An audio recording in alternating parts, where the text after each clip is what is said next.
allez bien? Bienvenue dans une nouvelle vidéo spéciale Point Lecture. On commence avec donc un petit peu de douceur pour un livre jeunesse. Il s'agit de La Quête des licornes, qui est un préquel d'une autre histoire qui s'appelle, je crois, L'Histoire des licornes. Enfin, je vous mettrai le nom de cette autre série principale d'où est tiré ce petit livre justement dans la barre d'infos. Donc pour cette histoire que je vais vous présenter là, il s'agit de La Quête des licornes, écrit par Eric son voisin, publié aux éditions Ozu dans la collection Éclair Plus. Si je ne me trompe pas, ça fait un petit moment que je l'ai lu. Où on va suivre l'histoire d'un jeune garçon dont j'ai aussi oublié le nom. Je suis désolée pour ce résumé plus que brouillon. Ça fait un moment que j'ai lu l'histoire, du coup c'est un petit peu le fouillis dans ma tête. Donc en gros c'est un jeune garçon, je crois qu'il s'appelle Soren ou un truc comme ça, en tout cas un nom avec S, et il est passionné de plantes, d'animaux, tout ça, il ne veut absolument pas leur faire de mal. C'est vraiment un garçon très attentionné, très ami de la nature et des bêtes. Malgré tout, son père, qui est, si je ne me trompe pas, une sorte de chasseur professionnel, lui veut absolument que son fils marche dans ses pas, en ayant appris les bases du combat et de tout ce qui s'ensuit, et donc de tuer, ou en tout cas de s'emparer des pouvoirs magiques des licornes, êtres qui sont censés protéger leur foyer. Mais du coup, comme le garçon est contre ça, il va être au départ envoyé dans la garde royale du pays pour devenir chevalier, mais va désobéir donc à son père pour aller aider ces licornes qui ont plus besoin d'aide qu'il ne pourrait le penser et sont encore plus précieuses qu'il ne le croit. Je m'arrête là pour le résumé. De toute façon, je vous en mettrai un beaucoup plus concret. Il y aura le résumé beaucoup plus concret et mieux fait dans la barre d'informations. C'était une petite lecture jeunesse que j'ai trouvé très sympa. D'ordinaire, je me penche effectivement moins vers les jeunesses et tout, mais comme ça reste voilà, des petits livres et que surtout l'illustration de la couverture, je ne sais pas si vous le verrez ici, mais évidemment oui, puisque l'image sera à côté de moi, les illustrations autant à l'intérieur du livre que de la première de couverture sont magnifiques. Donc rien que pour la couverture, j'ai flashé. Je suis quelqu'un qui flash énormément à la couverture et au résumé par la suite, mais c'est la couverture qui me donne envie de premier abord de le lire, enfin de l'emprunter ou de l'acheter pour le lire. Là en l'occurrence je l'avais emprunté à la bibliothèque, donc il est déjà rendu à ce jour, mais c'était vraiment grâce à l'illustration de la couverture que j'avais été charmée et que je voulais le tenter, malgré que ce soit un petit jeunesse à lire d'à partir de 10 ans je crois, mais vraiment voilà, je pense assez accessible si voilà, votre enfant doit commencer à lire et qu'il aime bien un peu le côté magique, fantastique. C'est tout à fait une histoire qui pourrait lui convenir. En tout cas ça m'a assez plu. Pour autant je ne lirai pas la suite, déjà parce que c'est un jeunesse et j'ai plein d'autres lectures en young adulte qui m'attendent déjà depuis très longtemps, mais aussi parce que voilà, c'est une lecture sympathique mais sans plus. Donc je laisse volontiers la suite à ceux qui auraient encore plus d'intérêt que moi, mais en tout cas sachez que pour une lecture jeunesse c'est vraiment une des lectures, je trouve, parfaite. Et on poursuit avec une lecture qui a été mi-appréciée, mi-lue, ensuite mi-abandonnée, et puis relue, enfin j'ai fait un peu le yo-yo tout le long de la lecture de cette histoire. Il s'agit de The Poison Healer, écrit par Lynette Noni, publié aux éditions Hachette Roman, où on va suivre notre protagoniste principale, Kiva, qui est guérisseuse d'une certaine prison où son père a été emmené il y a plusieurs années de ça quand elle était enfant.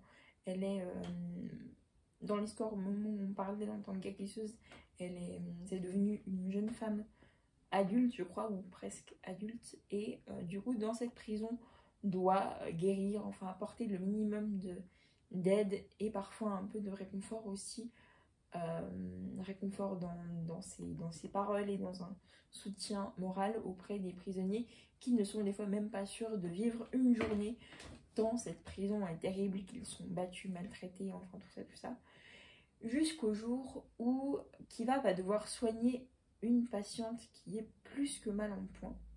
Mais avec cette patiente arrive un message de la part de la famille de Kiva qui doit la rejoindre, mais qui doivent encore passer par pas mal d'embûches pour la retrouver. Et il la supplie de soigner ce personnage car la bonne santé de cette personne pourrait, la bonne ou la mauvaise santé de cette personne pourrait avoir des conséquences sur la famille de Kiva pour qu'elle puisse les retrouver ou pas. Je m'arrête plus ou moins là pour le résumer. En tout cas, sur le livre, il n'est pas beaucoup plus fourni que ça non plus. Comme je vous le disais au tout début de la séquence, c'est vrai que j'ai pas mal... Ce livre a pas mal fait le yo-yo avec moi, dans le sens qu'au tout début, je dévorais vraiment les pages, je trouvais vraiment super bien. En plus, on est dans de la fantasy, et c'était de la fantasy young adulte qui se lit hyper vite, la plume est très fluide, etc. Simplement, plus on entrait dans le vif du sujet du médical, plus je me disais que c'était pas une lecture pour moi. J'ai un passif assez particulier avec le milieu médicalisé et du coup tout ce qui touche, que ce soit lecture ou série télé, vu que je lis ou que je regarde des séries justement pour me divertir, mais également pour justement en refaire des chroniques pour les repartager avec vous après. C'est vrai qu'il ne faut pas que je regarde, si je veux me divertir, il ne faut surtout pas que je lise ou que je regarde quelque chose pour ce sujet, parce que ça va me crisper plus qu'autre chose en fait. Et du coup, plus j'avançais dans la lecture, plus je me disais c'est pas fait pour moi. J'avais reposé le livre en me disant que je lirais peut-être autre chose, et de fil en aiguille, j'ai relu un peu entre les lignes par curiosité, et je suis tombée sur un passage. Oh, mais mon Dieu, ce passage, mais je me dis mais c'est pas possible, je peux pas arrêter là, faut que je continue en fait. Et du coup, à partir de là, j'ai lisé entre les lignes jusqu'à les passages qui m'intéressaient vers la fin, et là, punaise de punaise, en fait, toute la partie que j'avais moyennement aimée, ou en tout cas, entre guillemets, un petit peu mise de côté, c'était pas ça le plus prenant, le plus haletant, c'était vraiment ce qui se passait vers la fin. Donc, quand j'ai terminé finalement de lire jusqu'au bout, jusqu'à la dernière page, je me suis dit, waouh, j'ai bien fait de terminer ça valait la peine. Et du coup, rien que pour ça, j'aimerais juste voir si du coup le tome 2, parce que souvent c'est ça en fait, les tomes 1 c'est assez introductif sur que ce soit une duologie, une trilogie ou une saga, sur l'avancée d'histoire avec nos différents personnages. Mais du coup le tome 2, je sais pas, je m'attends à ce qu'on rentre dans le vif dans le vif de certains sujets, dont celui de la fin. Mais mon Dieu, mais si je m'étais attendue à ça, mais oh, je me retiens, mais waouh quoi, vraiment j'ai très très bien fait de m'accrocher, même si je regrette qu'il y ait eu justement que certaines longueurs et peut-être un petit peu pas mal de violence, même si je m'y étais un petit peu préparée, mais quand même. Donc âme sensible ou même plus ou moins sensible, s'abstenir. Mais ouais, globalement, c'était quand même c'était pas une excellente histoire selon moi, mais c'était une assez bonne histoire, et rien que pour ça, justement, j'ai hâte de savoir la suite. Donc, on verra bien. Et on poursuit de nouveau avec un petit peu plus de douceur quand même. On revient dans de la jeunesse, mais tout à fait accessible en young adulte. Il s'agit du premier tome de L'école du bien et du mal, écrit par Soman Chenani, j'espère que je prononce correctement son nom et son prénom. Je vous en ai fait une vidéo dédiée, vous pouvez la voir juste ici, il s'agit de la vidéo du livre au film, car j'ai lu le premier tome et regardé l'adaptation qui est sortie récemment sur Netflix, que je vous recommande parce qu'elle est assez proche de l'adaptation de ce premier tome. Justement, souvent on se dit que l'adaptation cinématographique est moins bien faite que le livre, et bien là elle était étonnamment bien réussie. Donc encore un immense chapeau à toute l'équipe de tournage, acteurs et tout ça, parce que c'était vraiment du très très bon travail. Pour en revenir au livre, donc on va suivre les deux protagonistes principales, Agatha et Sophie. En fait, vous avez, c'est un peu un, j'ai envie de dire, même si c'est pas totalement ça, un remake d'Harry Potter à la mode conte de fées. C'est-à-dire que vous avez sur un même, je sais pas comment on peut appeler ça, un même circuit, 2 écoles. Une pour le bien, donc qui va accueillir des enfants de, je sais pas moi, princesses, princes, gens qui sont là pour faire le bien dans le monde des contes. Et l'école du mal, donc pour enfants de sorciers, sorcières, monstres et compagnie. Et chaque année, dans ces 2 écoles, dans le village principal qui est assez proche de ces 2 écoles, un oiseau vient chercher les enfants qui vont être, comment dire, qui ont été choisis par le hasard, par le sort, pour être chacun, qui ont été destinés, je ne trouvais pas le mot, destinés pour chacune des différentes écoles. Donc il y aura toujours un enfant pour aller dans l'école du mal et un enfant pour aller dans l'école du bien, et normalement ça se voit direct à leur mimique, leur manière de parler, leur code vestimentaire, tout ça. Et parmi ces enfants, nos 2 protagonistes principales, nous avons Agatha et Sophie. Agatha donc se pense depuis toujours être de l'école du mal. Elle fait des potions avec sa mère, un chat noir, vraiment tout le temps des nœuds dans les cheveux, s'habille vraiment tout le temps en noir, elle n'aime pas les couleurs et tout ça, elle, bref, assez parfaite pour être une sorcière. Et de l'autre côté, eh bien, nous avons Sophie qui, elle, est l'archétype parfait d'une princesse, de la gentillesse, de la beauté incarnée, tout ça, et est persuadée qu'elle finira donc dans l'école du bien. Le jour où les 2 filles vont être emmenées en même temps et déposées dans les écoles, il va y avoir un couac ou pas, je vous laisserai découvrir finalement. Mais ce qui va arriver, c'est donc que Sophie va se retrouver dans l'école du mal, alors qu'elle se pensait être dans celle du bien. Et Agatha, qui se pensait être dans l'école, qui pensait aller dans l'école du mal, va atterrir dans l'école du bien. Je vous laisse imaginer la suite. En tout cas, j'ai adoré ce premier tome, c'était vraiment hyper chouette. À nouveau, peut-être que je me répète dans les mots, mais la lecture hyper facile, hyper prenante. On a des illustrations en haut de page, je ne sais pas si on peut appeler ça comme ça, mais en haut de page avant chaque titre de chapitre, donc vraiment hyper chouette. Ouais, c'était vraiment une très chouette lecture, et le film aussi était très bien. De nouveau, je vous le recommande vivement, et j'ai hâte, bon, quand j'aurai un peu plus baissé ma pile à lire et tout, de lire la suite, parce que franchement ça m'a l'air très prometteur. Bien qu'il me semble que le film n'ait qu'un seul opus, je me réjouis de savoir ce que la suite de la série en termes de livres nous a préparé. Avant-dernière lecture pour cette vidéo, il s'agit d'un recueil de nouvelles que je vous ai présenté dans la vidéo précédente, donc je vais passer très rapidement dessus. Donc il s'agit de Nuit d'enfer au paradis, écrit par, si je me rappelle bien de toutes, Stéphanie Meyer, Meg Cabot, Michel Jaff et les autres, j'ai oublié leur nom, mais en tout cas 2 autres noms d'autrices, Kim Harrison, et puis la dernière j'ai oublié, c'est pas grave, je vous mettrai son nom en barre d'infos. C'était donc un recueil de petites nouvelles qui comportaient chacune sur une histoire, toutes différentes les unes des autres, donc qui ne sont pas forcément liées, mais le fil conducteur c'est donc un bal de fin d'année, une soirée à laquelle donc les filles protagonistes féminines de ces histoires rêvent d'assister, mais vont être embarquées par des cavaliers, qu'ils soient soit démons, soit vampires, soit autres. Ça peut être aussi les garçons qui vont être embarqués par des filles qui sont d'autres créatures que les êtres humains. Ça, je vous laisse découvrir. Mais du coup, toutes ces petites histoires, j'en ai donc lu une par jour environ sur les 5 jours avant Halloween, pour me dire, comme ça fait la dernière lecture pour le jour d'Halloween, et je vous les mets pour chacune en story sur Instagram. Vous avez été très nombreux à les regarder. Et du coup, donc suite à ces histoires, je me suis dit qu'après je ferai un avis plus complet en vidéo. C'était très sympa à lire. Les plumes de chaque autrice étaient assez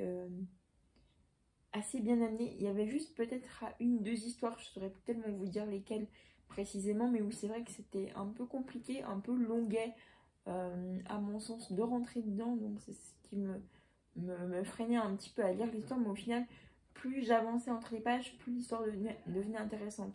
Donc même si au début on peut avoir un peu de peine à rentrer dans l'histoire, la fin est vraiment hyper intéressante. Donc finalement, je les ai toutes appréciées d'une manière ou d'une autre. C'est vrai que c'est un livre qui est, selon moi, vraiment parfait pour Halloween parce que c'est des histoires, notamment une en particulier, je crois que c'est la troisième, qui s'appelle Le Bouquet, qui est tirée de l'histoire de la patte du singe, une histoire comme ça, je sais plus. Mais donc qui parle de soi et tout. Enfin, grosso modo, en fait, si vous voulez, à chaque histoire, on va parler d'un être un peu surnaturel, un peu en lien avec j'imagine un peu pour rentrer dans le thème d'Halloween et tout, enfin de créatures qui font un peu peur. Et dans cette histoire, en l'occurrence, on va le personnage un peu maléfique de l'histoire sera une personne mort-vivante. Évidemment, je ne vous dis pas laquelle c'est, mais c'était vraiment une histoire. Moi, j'étais contente d'avoir la lumière allumée et qu'il fasse encore jour pendant que je lisais cette histoire, parce que j'avais assez des chocottes. Bon, j'en ai pas fait des cauchemars et tout, mais c'était franchement une histoire qui foutait bien les jetons comme il faut. Et c'est rien que là que je me suis dit, waouh, ces histoires sont top. C'est à lire pour la période d'Halloween et à ne pas mettre entre les mains de toutes les personnes, parce que je suis sûre que des personnes encore plus sensibles que moi, même si moi j'ai un niveau de sensibilité très haut, pourraient en faire des cauchemars. Donc globalement, c'était de très chouettes histoires que je vous recommande encore une fois à 100% pour Halloween. À fond, vraiment. Et on termine cette vidéo avec en photo le tome 2 et en tome 3 en physique, pardon, le tome 3 de La Belle et le Maudit. Je vais y arriver. Donc c'est écrit par Paige Morgan et publié aux éditions Bayard, où on va suivre donc, pour vous remémorer un peu ceux qui auraient vu mon avis sur le tome 1, une jeune fille donc qui s'appelle Ingrid, qui a quitté Londres avec sa mère et sa sœur suite à un drame que je ne vous dévoilerai évidemment pas. Elles partent s'installer les trois à Paris pour que leur mère puisse ouvrir une galerie d'art là-bas. Sont censés retrouver le frère jumeau d'Ingrid, sauf que, petit problème, il n'est pas là pour les accueillir à Paris comme il était censé l'être. Et Ingrid va petit à petit se rendre compte qu'ils ne sont pas entourés que d'humains dans le presbytère où sa mère et elle sont censées loger, était censée aussi loger avec son frère, et va commencer à éprouver des sentiments pour des créatures avec qui elle n'aurait pas le droit. J'essaye de m'arrêter là pour le résumé, de vous rapprocher un peu le troisième tome aussi, pour que vous voyez bien. J'ai adoré le premier tome, c'était vraiment, je le dévorais à chaque moment de libre que j'avais pour lire, c'était vraiment super. Le deuxième tome, j'avais énormément espoir qu'on apprenne un peu plus sur Luc, donc le personnage protagoniste, enfin le protagoniste masculin, un des protagonistes masculins principal, avec qui justement il va y avoir une petite aventure avec Ingrid. Et maintenant ce troisième tome, eh ben, je suis un petit peu mitigée, je suis presque à 200 pages, mais j'ai l'impression que, tout en restant dans la ligne principale du thème fantastique, j'ai l'impression que ça tourne un peu presque à de la science-fiction, ce qui me fait un peu moins l'aimer et hésiter parfois à changer de lecture. Mais je me dis, bon, ce serait dommage d'abandonner pour si peu, essayer encore un peu. Et comme avec Poison Halo, tu pourrais avoir une assez bonne surprise. Donc pour l'instant, je continue. Et du coup, je vous en reparlerai de ce troisième tome dans une prochaine vidéo.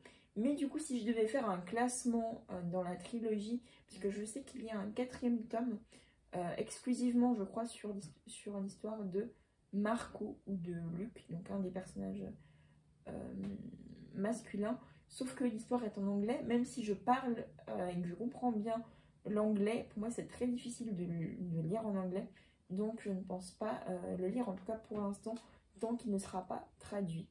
Mais en tout cas, si je devais faire un classement de cette trilogie, je dirais que c'est le tome 2 qui a été pour moi, je pense, encore un meilleur coup de cœur que le premier.